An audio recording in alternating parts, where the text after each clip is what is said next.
नमस्कार दोस्तों, स्वागत है आपका हमारे YouTube चैनल GSYVS में। दोस्तों, गरुड़ बैच यूपी लेखपाल की तैयारी करा रहे हैं हम लोग। ये लाइन दोस्तों मैं आपको 13वीं बार बोल रहा हूँ। ग्राम समाज एवं विकास के प्रश्नों पर हम लोग चर्चा करेंगे। इससे पहले दोस्तों हम लोग सामान्य हिंदी के प्रश्नों पर और सामान्य GS के प्रश्नों पर चर्चा कर चुके हैं कि दोस्तों आपकी 13वीं क्लास है, यानी 13 क्लास है आपकी। दोस्तों सभी की आप तीनों की अलग अलग प्ले लिस्ट बनी हुई है। आप चैनल में जा करके देख सकते हैं और आगे देखने के लिए हमारे चैनल को सब्सक्राइब करें। चलिए शुरू करते हैं आज का पहला प्रश्न। पहला प्रश्न, निम्नलिखित में से कौन सा राज्य भारत में मिर्च का सबसे बड़ा उत्पादक है, मतलब उत्पादक राज्य है। तो इसका सही उत्तर हो जाएगा आपका आंध्र प्रदेश। आंध्र प्रदेश भारत में मिर्च का सबसे बड़ा उत्पादक राज्य है और मिर्च को दोस्तों दुनिया की सबसे महत्वपूर्ण व्यावसायिक फसलों में से एक माना जाता है। और मिर्च को आश्चर्य मसाला भी कहा जाता है। माना जाता है दोस्तों मिर्च की उत्पत्ति उष्णकटिबंधीय अमेरिका में हुई थी और आंध्र प्रदेश भारत में मिर्च का प्रमुख उत्पादक राज्य है। और भारत में कुल मिर्च उत्पादन में आंध्र प्रदेश का योगदान लगभग 57% है, सबसे अधिक है दोस्तों यहाँ का। और आंध्र प्रदेश के प्रमुख मिर्च उत्पादक जिले हैं दोस्तों आपके वारंगल, कृष्णा, खम्मम और प्रकाशम जिले। और भारत में मिर्च के सबसे महत्वपूर्ण राज्य आंध्र प्रदेश, महाराष्ट्र, कर्नाटक और तमिलनाडु हैं आपके, यानी सब मतलब दक्षिण के राज्य हैं। और आंध्र प्रदेश, महाराष्ट्र, कर्नाटक और तमिलनाडु देश में कुल मिर्च उत्पादन देश का लगभग 75% हिस्सा है। अब बात करेंगे आंध्र प्रदेश के, तो आंध्र प्रदेश के राजधानी है अमरावती, मुख्यमंत्री हैं जगन मोहन रेड्डी और भाषा के आधार पर गठित होने वाला पहला राज्य है आंध्र प्रदेश। नेक्स्ट, दूसरा प्रश्न, निम्नलिखित में से कौन ग्राम पंचायत का कार्य नहीं है। तो ग्राम पंचायत का कार्य नहीं है वह है आपका परिवहन सुविधाएं। ऑप्शन बी इसका सही उत्तर हो जाएगा, परिवहन सुविधाएं नहीं है। और आपका स्थानीय बाजारों की स्थापना और रखरखाव, संक्रामक रोगों की रोकथाम, गांवों की गलियों की रोशनी, ये सब ग्राम पंचायत के अंतर्गत आता है। और ग्राम पंचायत से वार्ड पंच और सरपंच होते हैं, मतलब इसमें। और ग्राम पंचायत का कार्यकाल 5 वर्ष की अवधि के लिए होता है, चुने जाते हैं ये। और ग्राम पंचायत में एक सचिव होता है जो ग्राम सभा का सचिव भी होता है। और ग्राम सभा पंचायत को अवैध गतिविधियों से रोकती है। और बता तो चुका हूँ मुख्य कार्य दोस्तों, जल स्रोत, सड़कों, जल निकासी और अन्य समान संपत्ति संसाधनों का निर्माण और रख रखाव, स्थानीय करों को वसूलना और एकत्र करना। और जो ये तीनों ऑप्शन मैंने आपको बताए, ये तीनों आपके हैं तो ग्राम पंचायत के कार्य। दोस्तों ये आपकी बिल्कुल निःशुल्क क्लास है, मतलब फ्री क्लास है। आपसे एक भी पैसा हम लोग चार्ज नहीं लेंगे और जितना अच्छा हो सकेगा उतना आपको देंगे, मतलब बेस्ट से बेस्ट हम लोग भेजेंगे, आपको देंगे। ये नहीं आपसे पैसों, इस चैनल पे आपसे पैसा एक भी नहीं लिया जाएगा और कोई पेड कोर्स नहीं है। हाँ, आपको लगता है कि पेड कोर्स पैसा, मतलब पेड पैसा दे करके आपको अच्छी एजुकेशन मिल जाए तो कर सकते हैं आप, कोई उसमें आप कोई रोक नहीं है किसी चीज़ की। लेकिन दोस्त वो भी यही पढ़ाते हैं, कुछ चीज़ें वो क्वेश्चन खाली आपको यूट्यूब पर दिखाने के लिए पढ़ाते हैं। उसके बाद वही चीज़ वो पेड कोर्स लगा करके 4,000, 5,000, 6,000 ऐसा कोर्स खरीदते हैं, बेचते हैं वो लोग एक प्रकार से, मतलब अब कहना नहीं चाहूँगा, लेकिन वो लोग एक प्रकार से जरिया बनाए हैं पैसों का। बस इसमें इन लोगों का यही काम है। और दोस्तों हम लोग सिर्फ आपको एजुकेशन, फ्री एजुकेशन आपको देना चाहते हैं। नहीं तो दे सकते हैं आप, इतनी मेहनत कोई नहीं कर सकता। लोग लगातार हम लोग आपको वीडियो प्रोवाइड करा रहे हैं। एक दिन भी आपको 3 मंथ हो गए हम लोग को चैनल चलाते हुए, 3 मंथ से दोस्तों एक भी हम लोग दिन मिस नहीं किया आपको वीडियो, हर दिन आपको वीडियो मतलब प्रोवाइड कराई हम लोगों ने। बस आपका काम दोस्तों यही है कि आपको सिर्फ चैनल सब्सक्राइब करना है और लाइक करना है, कमेंट करना है। अगर आपको जो कुछ दिक्कत लगे तो आप खाली कमेंट में बता सकते हैं, तो हम लोग उसको और बेहतर करने की कोशिश करेंगे। और आगे भी आप देखेंगे इसमें दोस्तों बहुत सी चीज़ें होने वाली हैं, इसमें बहुत सी वैरायटी आपको मिलेंगी मतलब चैनल में। और अच्छे अच्छे जैसे GS होता है, हिंदी है, साथ में आपको मैथ, इंग्लिश, मतलब हर प्रकार का आपका कंपटीशन आपके इसमें जितने जितने होंगे सब कुछ अधिकतर इसमें कराया जाएगा। आप लगता है दोस्तों मैंने कुछ ज़्यादा ही लंबी बोल दिया है, स्पीच दे दिया है, लेकिन ये सत्य है दोस्तों। बस आप चैनल को सब्सक्राइब कर लीजिए, आपसे बस यही निवेदन है। चलिए शुरू करते हैं तीसरा प्रश्न। तीसरा प्रश्न, किस राज्य में गरीबी रेखा से नीचे रहने वाले लोगों की अधिकतम संख्या है? तो गरीबी रेखा से नीचे रहने वाले लोगों की अधिकतम संख्या है आपकी उत्तर प्रदेश। ऑप्शन बी इसका सही उत्तर हो जाएगा। दोस्तों यूपी लेखपाल का पेपर है आपका, यूपी लेखपाल की तैयारी हम लोग करा रहे हैं, तो आपके उत्तर प्रदेश से 90% क्वेश्चन आपके उत्तर प्रदेश से आएंगे। लेकिन आपको अलग से देखना, ये नहीं कि आप नहीं आ रहा, मतलब आप क्वेश्चन को एक बार देखिएगा। 90% चांसेस पूरे हैं उत्तर प्रदेश से ही प्रश्न पूछेंगे, अगर आप उत्तर प्रदेश का मतलब प्रश्न आ रहे हैं। यूपी लेखपाल भी उत्तर प्रदेश से है आपका, तो लेकिन 10% आपको देखना पड़ेगा कि अन्य राज्यों से भी क्वेश्चन पूछ सकता है, इसलिए ध्यान रखिएगा। हाँ, अगर नहीं भी आ रहा, बिल्कुल कुछ भी नहीं आ रहा, तो आप उत्तर प्रदेश लगाएं, गारंटी है कि 90% आपका सही हो जाएगा। तो गरीबी रेखा से नीचे रहने वाले लोगों की अधिकतम संख्या आपकी उत्तर प्रदेश में है। 2011-12 के दौरान उत्तर प्रदेश में गरीबी रेखा से नीचे रहने वाले लोगों की संख्या दोस्तों 598.19 है, जो गरीबी रेखा से नीचे है, बहुत ज़्यादा नीचे है आपकी। मतलब बिहार भी नीचे है। ये सब मतलब जितने भी हैं राज्य सब आपके गरीबी रेखा से नीचे आते हैं, बिहार, उत्तर प्रदेश, मध्य प्रदेश, महाराष्ट्र। नेक्स्ट चौथा प्रश्न, निम्नलिखित में से कौन भारत की सबसे लंबी नहर है? तो भारत की सबसे लंबी नहर है आपकी दोस्तों इंदिरा गांधी नहर। ऑप्शन डी इसका सही उत्तर हो जाएगा। इसमें दोस्तों आपके मीडियम भी मतलब सरल भी प्रश्न है आपके, थोड़ा हाई भी प्रश्न है आपके, मतलब बिल्कुल पेपर के हिसाब से ही हम लोग प्रश्न बनाते हैं। मतलब चाहे बनाएं कहें, चाहे जहाँ से भी ढूंढ के निकालें, उनको बनू के आपको भेजते हैं अच्छे प्रश्न जो आपको एग्जाम के लिए प्रोवाइड कराते हैं हम लोग। भारत की सबसे लंबी नदी दोस्तों आपकी है, नहर है दोस्तों इंदिरा गांधी नहर। और ये दोस्तों नहर की कुल लंबाई लगभग 650 किलोमीटर है। और इस महत्वाकांक्षी परियोजना का उद्देश्य है दोस्तों पश्चिमी राजस्थान को प्यासी रेगिस्तानी भूमि को हिमालय के पानी से खींचना और इस क्षेत्र के करोड़ों निवासियों को पीने का पानी उपलब्ध कराना है दोस्तों। क्योंकि राजस्थान में पानी बहुत ही कम होता है, आप भी जानते हैं, बारिश बहुत कम होती है, तो वहाँ सूखा बहुत जल्दी पड़ जाता है, इसलिए दोस्तों वहाँ पे इंदिरा गांधी नहर शुरू की है। नेक्स्ट पांचवा प्रश्न, उत्तर प्रदेश के किस जिले शहर में उत्तर प्रदेश वस्त्र प्रौद्योगिकी संस्थान स्थित है? तो उत्तर प्रदेश के कानपुर शहर में। ऑप्शन ए इसका सही उत्तर हो जाएगा। कानपुर शहर में उत्तर प्रदेश वस्त्र प्रौद्योगिकी संस्थान स्थित है आपका। और यह उत्तर भारत में एक प्रमुख वस्त्र संस्थान है। हालांकि 1937 में दोस्तों सरकारी वस्त्र प्रौद्योगिकी संस्थान दो प्रमुख वस्त्र संस्थान के विलय से अपने वर्तमान स्वरूप में अस्तित्व में आया, एक कानपुर में और दूसरा रुड़की में, यानी वस्त्र प्रौद्योगिकी विभाग रुड़की का थॉमसन सिविल इंजीनियरिंग कॉलेज, और इस संस्थान में 2 डिप्लोमा प्रोग्राम शुरू किए गए थे, तो कानपुर में। अब बात करें दोस्तों उत्तर प्रदेश की, तो उत्तर प्रदेश के मुख्यमंत्री हैं योगी आदित्यनाथ, राज्यपाल हैं आनंदीबेन पटेल, राजधानी है उत्तर प्रदेश की लखनऊ। यहाँ पे सबसे अधिक सभी मतलब राज्यों से सबसे अधिक उत्तर प्रदेश में लोकसभा की सीटें हैं 80। राज्यसभा, ध्यान से सुनिएगा दोस्तों, राज्यसभा की सीटें हैं यहाँ पे आपकी उत्तर प्रदेश में 31, और विधानसभा की सीटें यहाँ पर हैं 403। सबसे अधिक सीटें हैं सभी में, राज्यसभा, लोकसभा और विधानसभा। नेक्स्ट छठा प्रश्न, इंदिरा आवास योजना के संचालन के लिए निम्नलिखित में से कौन सा मंत्रालय जिम्मेदार है? तो इंदिरा आवास योजना के संचालन के लिए दोस्तों ग्रामीण विकास मंत्रालय जिम्मेदार है। ऑप्शन बी इसका सही उत्तर हो जाएगा। ग्रामीण विकास मंत्रालय की ही एक प्रमुख योजना है इंदिरा आवास योजना। इसको दोस्तों जून 1985 में राजीव गांधी जी के अतिवांश के दौरान इंदिरा आवास योजना शुरू की गई थी। और ग्रामीण विकास मंत्रालय इंदिरा आवास योजना के संचालन के लिए जिम्मेदार मंत्रालय है आपका। इसे दोस्तों भारत में 7वीं पंचवर्षीय योजना के दौरान लॉन्च किया गया था। अब दोस्तों बात करेंगे आपका इसमें आपके जैसे कि ग्रामीण विकास मंत्रालय के लिए मंत्री कौन है, मतलब ग्रामीण विकास मंत्रालय के मंत्री कौन है, तो ये दोस्तों आपके श्री गिरिराज सिंह हैं। और श्रम और रोजगार मंत्रालय के स्वतंत्र प्रभार राज्य मंत्री हैं आपके श्री भूपेंद्र यादव, केंद्रीय बात कर रहा हूँ, केंद्रीय।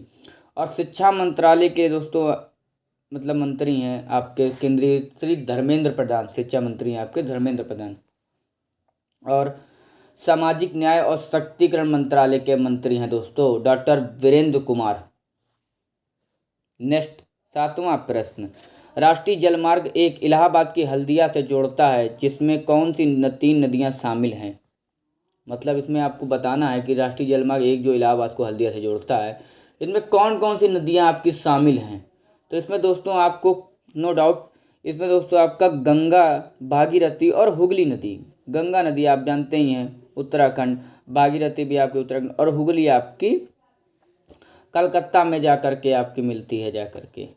अब भारतीय जलमार्ग में लगभग 14,500 किलोमीटर लंबा नौगम्य जलमार्ग है दोस्तों। भारतीय अंतर्देशीय जलमार्ग प्राधिकरण शिपिंग और नेविगेशन के लिए अंतर्देशीय जलमार्गों के विकास और विनियमन के लिए 27 अक्टूबर 1986 को अस्तित्व में आया।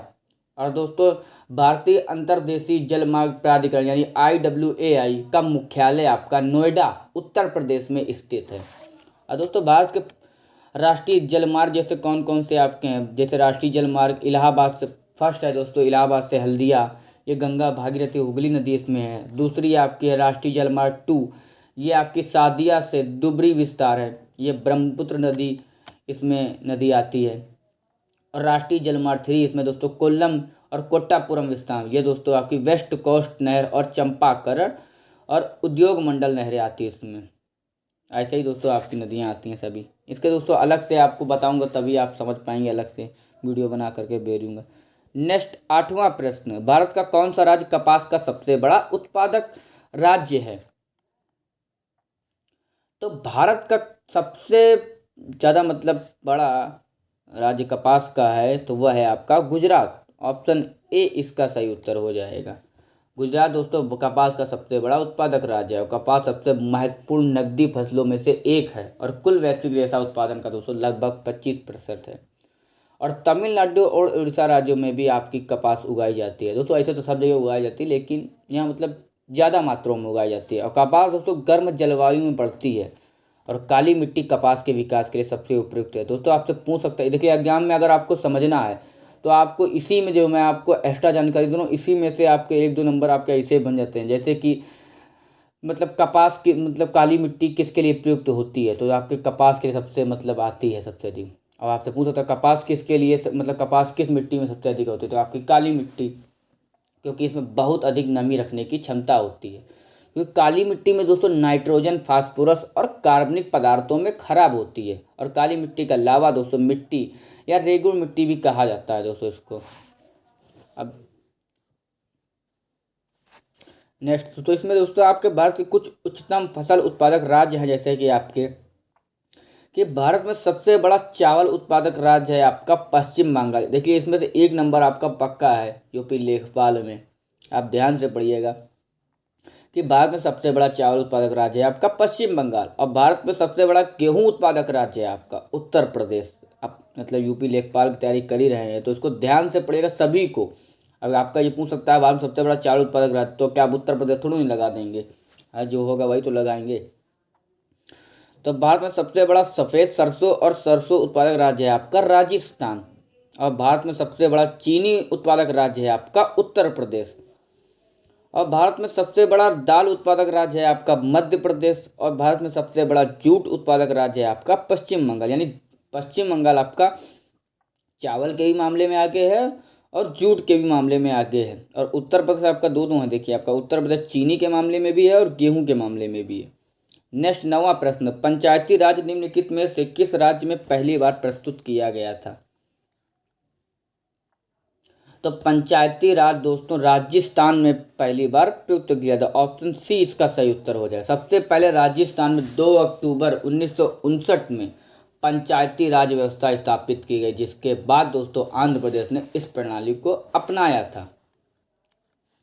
अब दोस्तों इसके अंदर ज़्यादा डीपली जाने की ज़रूरत नहीं है कि आपको इसके अंदर जल्दी आपसे कुछ नहीं पूछेगा, जो मेन होगा वो मैं आपको खुद करा दूंगा। नेक्स्ट 10वां प्रश्न, प्रधानमंत्री उज्ज्वला योजना किससे संबंधित है। तो दोस्तों ये केंद्र सरकार की महत्वाकांक्षी योजना है दोस्तों ये। तो प्रधानमंत्री उज्ज्वला योजना दोस्तों संबंधित है आपकी एलपीजी कनेक्शन से। ऑप्शन सी इसका सही उत्तर हो जाएगा। ये तो प्रधानमंत्री उज्ज्वला योजना पीएम UY उज्ज्वला योजना को 1 मई 2016 को लॉन्च किया गया था। आप तो पेपर में कभी कभी आप देखे होंगे, आपने अगर दिया होगा एग्जाम तो देखा होगा, पेपर में प्रश्न पूछा जाता है कि प्रधानमंत्री उज्ज्वला योजना कब शुरू की गई। तो ये आपकी 1 मई 2016 को शुरू की गई थी, लॉन्च किया गया था। और ये दोस्तों BPL से संबंधित महिलाओं को मुफ्त LPG कनेक्शन प्रदान करता है। ये आपका प्रधानमंत्री उज्ज्वला योजना, ये धुआं रहित खाना बनाने और महिलाओं के जीवन को स्वस्थ बनाने के सर्वोत्तम तरीकों में से एक है। आप देख सकते हैं दोस्तों, प्रधानमंत्री उज्ज्वला योजना 1 मई 2016 को लॉन्च किया गया था। ये आप देख सकते हैं, पूरा पढ़ लीजिएगा आप जल्दी जल्दी।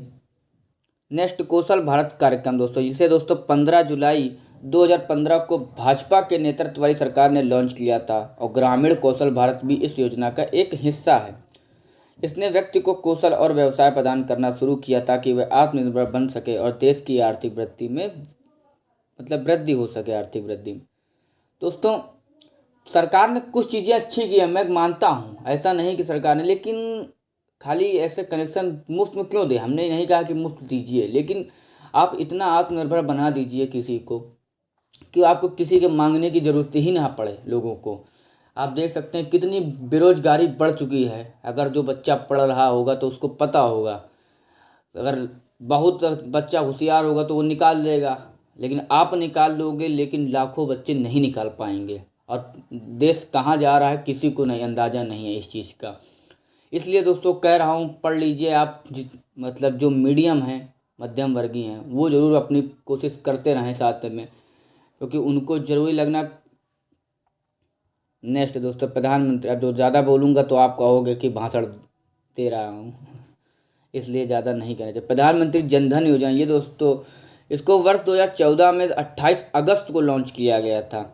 और देश के लोगों को वित्तीय समावेशन प्रदान करना, यह आकस्मिक और जीवन बीमा भी प्रदान करता है। और प्रधानमंत्री सहज बिजली योजना, इसको दोस्तों सौभाग्य बिजली योजना भी कहते हैं। आपसे पूछ सौभाग्य को दोस्तों सितंबर 2017 में लॉन्च किया गया था। ये ग्रामीण और शहरी क्षेत्रों के एक अनियंत्रित स्थान पर मुफ्त बिजली कनेक्शन प्रदान करना था।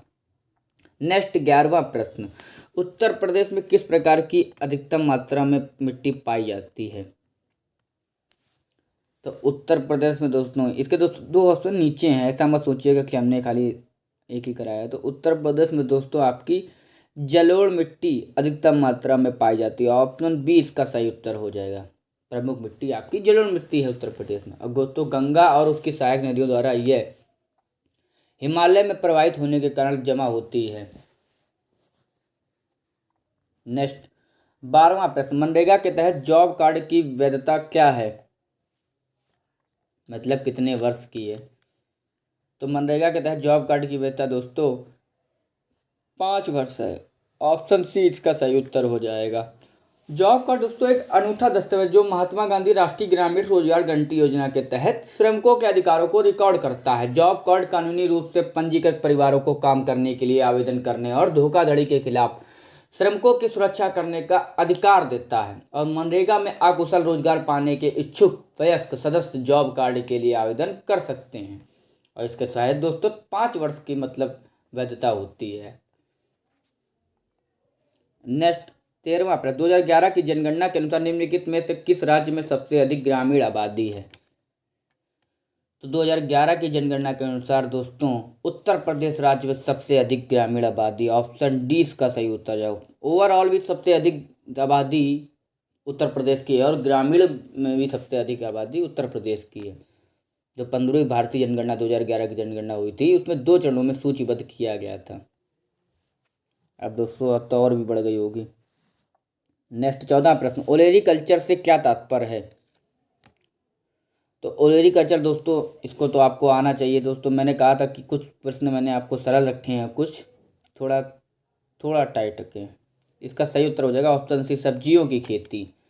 ओलेरीकल्चर दोस्तों बागवानी की एक शाखा है जो सब्जियों के उत्पादन, भंडारण, प्रसंस्करण और विपणन से संबंधित है। यह उनके खाद्य भागों के उपयोग के लिए पौधों का उत्पादन है। सब्जियों की फसलों को 9 श्रेणियों में वर्गीकृत किया गया है दोस्तों। इसमें जैविक बागवानी और जैविक खेती और जैव प्रौद्योगिकी भी शामिल है। नेक्स्ट, 15वां प्रश्न, निम्नलिखित में से कौन सा राज्य भारत का स्पाइस गार्डन है।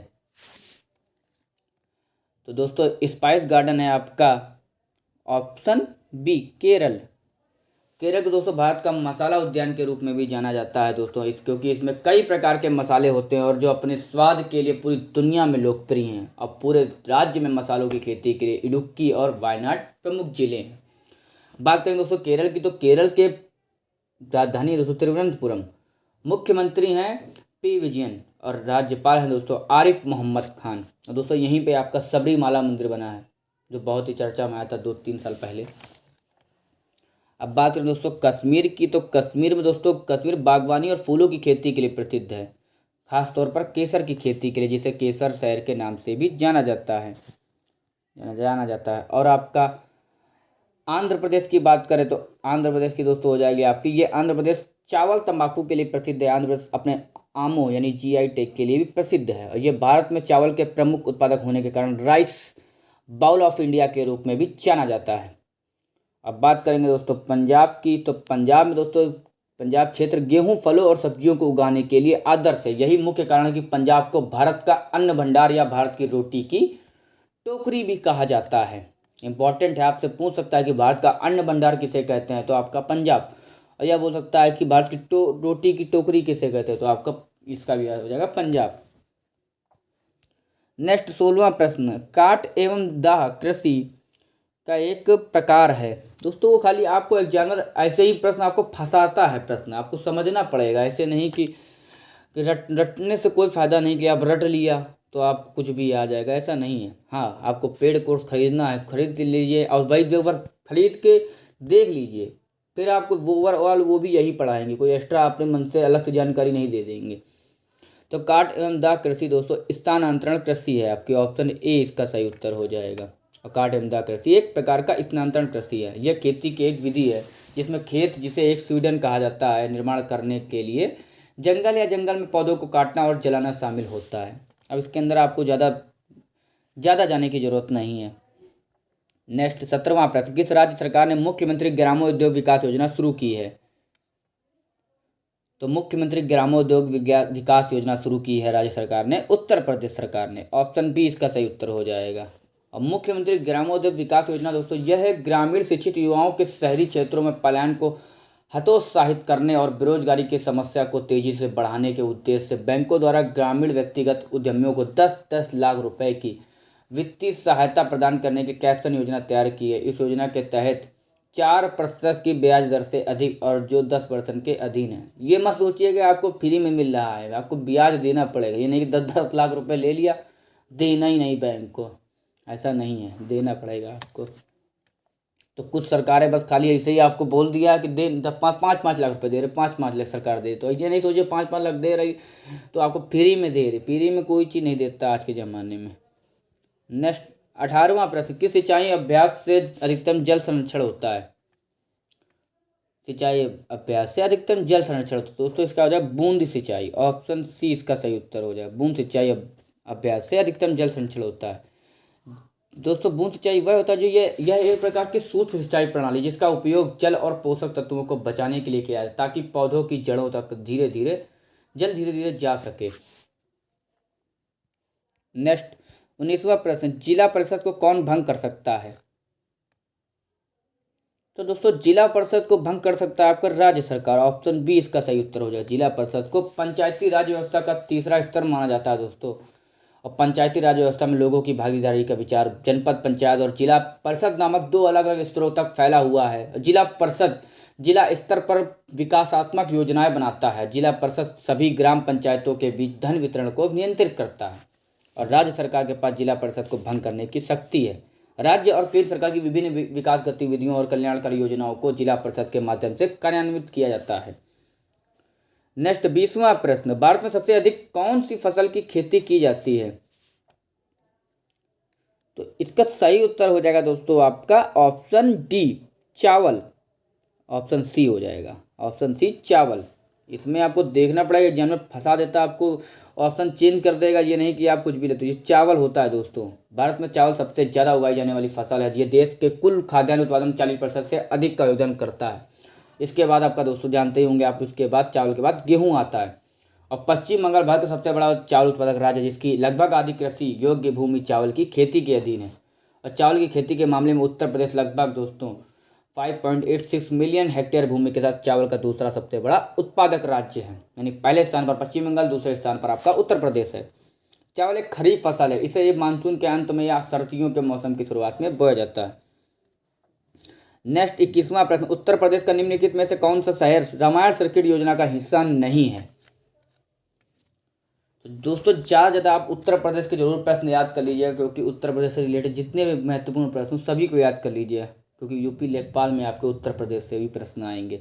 तो उत्तर प्रदेश में दोस्तों सबसे रामायण सर्किट योजना का हिस्सा नहीं है, तो वह है आपका वाराणसी। ऑप्शन डी इसका गलत उत्तर है आपका, सही मान लीजिए कि अयोध्या, नंदीग्राम और चित्रकूट है, लेकिन आपका वाराणसी रामायण सर्किट योजना का हिस्सा नहीं है। और रामायण सर्किट योजना है क्या? तो ये विकास के लिए पहचाने जाने वाले विषयगत पर्यटक सर्किटों में से एक का हिस्सा है। ये दोस्तों स्वदेश दर्शन योजना के तहत किया गया था। ये योजना पर्यटन मंत्रालय द्वारा शुरू की गई। आपसे पूछ सकता है कि किसके द्वारा शुरू की गई, तो ये पर्यटन मंत्रालय द्वारा शुरू की गई योजना है। और सर्किट बनाने के लिए दोस्तों 15 जगहों को जोड़ा जाएगा। अब कौन कौन से उत्तर प्रदेश में दोस्तों अयोध्या, नंदीग्राम, श्रृंगवेरपुर और चित्रकूट रामायण सर्किट के अंतर्गत आते हैं और वाराणसी सर्किट का हिस्सा नहीं है। कई विषय दोस्तों पर्यटक सर्किट हैं जो सरकार द्वारा डिजाइन किए गए हैं। उनमें से कुछ कृष्णा सर्किट, बोर circuit, Himalayan circuit, Tirthgarh circuit और कई अन्य भी हैं जैसे आपकी। नेक्स्ट 22वां प्रश्न, निम्नलिखित में से कौन सी सिंचाई विधि रेतीली मिट्टी के लिए उपयोगी है? तो सिंचाई विधि रेतीली मिट्टी के लिए उपयोगी है आपकी सिंचाई की छिड़काव प्रणाली। ऑप्शन डी इसका सही उत्तर हो जाएगा। सिंचाई विधि रेतीली मिट्टी के लिए उपयोगी है आपकी सिंचाई की छिड़काव प्रणाली। छिड़काव सिंचाई प्रणाली के एक पंप की सहायता से उच्च दाब वाले पानी के अनुप्रयोग को सक्षम करती है। दोस्तों इसके अंदर आपको ज़्यादा जाने की जरूरत नहीं है, क्योंकि आप एकदम घुस के जा रहे हैं। रेतीली मिट्टी की सिंचाई आपको बता दे रहा हूँ मैं खाली कि मैं उपयोग किए जाने वाले समय और सिंचाई के पानी की मात्रा के प्रति संवेदनशीलता का उच्च ध्यान शामिल है। बहुत अधिक पानी का उपयोग पंपिंग लागत को बढ़ाने, पानी की गुणवत्ता को कम करने और नियत क्षेत्र के नीचे और भूजल में प्रदूषण रिसाव के लिए जोखिम को बढ़ाने के लिए किया जाता है। बस, ज़्यादा आपको इसके अंदर नहीं जाना। नेक्स्ट 23वां प्रश्न, निम्नलिखित में से कौन सी फसल जायद की फसल नहीं है? तो ये दोस्तों अगर आपको आता है तो दोस्तों इसका मतलब आप बहुत कमज़ोर हैं इन सब चीज़ों में, तो इसलिए आपको पढ़ना चाहिए और भी ज़्यादा। तो फसल जायद की फसल नहीं है, तो आपको अगर नहीं आ रहा है तो इसका सही उत्तर हो जाएगा आपका सरसों। ऑप्शन बी इसका सही उत्तर हो जाएगा। नहीं आएगा तो हम किस लिए बैठे हैं, हम लोग बताएंगे आपको। दोस्तों मैं FB पर मैं ऐसे ही पोस्ट कर देता हूँ ग्रुपों में बहुत ज़्यादा, तो देखता हूँ बहुत से बच्चे अच्छे बता देते हैं, लेकिन कुछ लोग बहुत गलत मतलब बता देंगे। अगर एक दूसरे को देख करके सभी एक तरफ से लाइन से सब गलत बता देते हैं, और बाद में अगर मैंने डाल देता हूँ कि ये the correct answer is option B, और तब लोग एकदम ही धड़ाधड़ पे ऑप्शन बी पे आ जाते हैं। और कुछ लोग वो तब भी नहीं देखते हैं कि क्या सब ऑप्शन नहीं लगाते चले जा रहे दूसरों को देख करके। नेक्स्ट 24वां प्रश्न, ग्रामीण विकास मंत्रालय में निम्नलिखित विभागों में से कौन शामिल है? तो ग्रामीण विकास मंत्रालय में दोस्तों निम्नलिखित शामिल है आपका ग्रामीण विकास विभाग और भूमि संसाधन विभाग। ऑप्शन ए इसका सही उत्तर हो जाएगा, ग्रामीण विकास विभाग और भूमि संसाधन विभाग। दोस्तों ग्रामीण विकास मंत्रालय के 2 विभाग हैं आपके, कौन कौन से? जैसे यही दोनों हैं आपके, ग्रामीण विकास विभाग और भूमि संसाधन विभाग। अक्टूबर 1974 में खाद्य और कृषि मंत्रालय के एक हिस्से के रूप में ग्रामीण विकास विभाग अस्तित्व में आया था आपका। अब ज़्यादा मैं इसके अंदर नहीं बताना चाहूँगा, ज़्यादा समय हो रहा है। नेक्स्ट 25वां प्रश्न, उत्तर प्रदेश के निम्नलिखित में से किस क्षेत्र में अधिकतम वर्षा होती है? तो उत्तर प्रदेश में दोस्तों सबसे अधिक वर्षा होती है आपकी तराई क्षेत्र में। ऑप्शन बी इसका सही उत्तर हो जाएगा। हिमालय की तलहटी के कारण तराई क्षेत्र का ये फायदे मिलते हैं दोस्तों। उत्तर प्रदेश के तराई जिले आमतौर पर विशाल गंगा के विशाल एक संकीर्ण मार्ग होते हैं, और तराई शब्द एक नम भूमि या कम दलदली क्षेत्र को दर्शाता है। और पश्चिम में सहारनपुर से लेकर पूर्व में देवरिया तक की जमीन की पतली पट्टी को भावर और तराई के नाम से जाना जाता है। और तराई क्षेत्र मुख्य रूप से रेत, मिट्टी, गाद और बजरी से बना होता है। दोस्तों आई होप आपको वीडियो अच्छी लगी हो। अगर अच्छी लगे तभी इसको लाइक करें, कमेंट करें एंड चैनल को सब्सक्राइब करें। दोस्तों ये बिल्कुल फ्री क्लास है आपकी, इसमें आपसे किसी भी प्रकार का आपसे पैसा नहीं लिया जाएगा, मैं आपसे वादा करना चाहता हूँ। लेकिन आप पेड़ के चक्कर में मत पड़िए दोस्तों। बस खाली हाँ इसमें यह है कि आपको मैं सब कुछ डीपली बिल्कुल नहीं बता पा रहा हूँ, लेकिन मैं आपको बिल्कुल देख सकते हैं जो हमसे हो रहा है, और उस अच्छे चैनलों से मैं ज़्यादा बता रहा हूँ। ये चीज़ आप ध्यान में रखिएगा कि आपको इतनी चीज़ें बताएगा तो लोग आपसे पैसे लेंगे, आप भी जानते होंगे। इसीलिए दोस्तों कह रहा हूँ कि चैनल को ज़्यादा सब्सक्राइब करें, लाइक करें एंड कमेंट करें। धन्यवाद।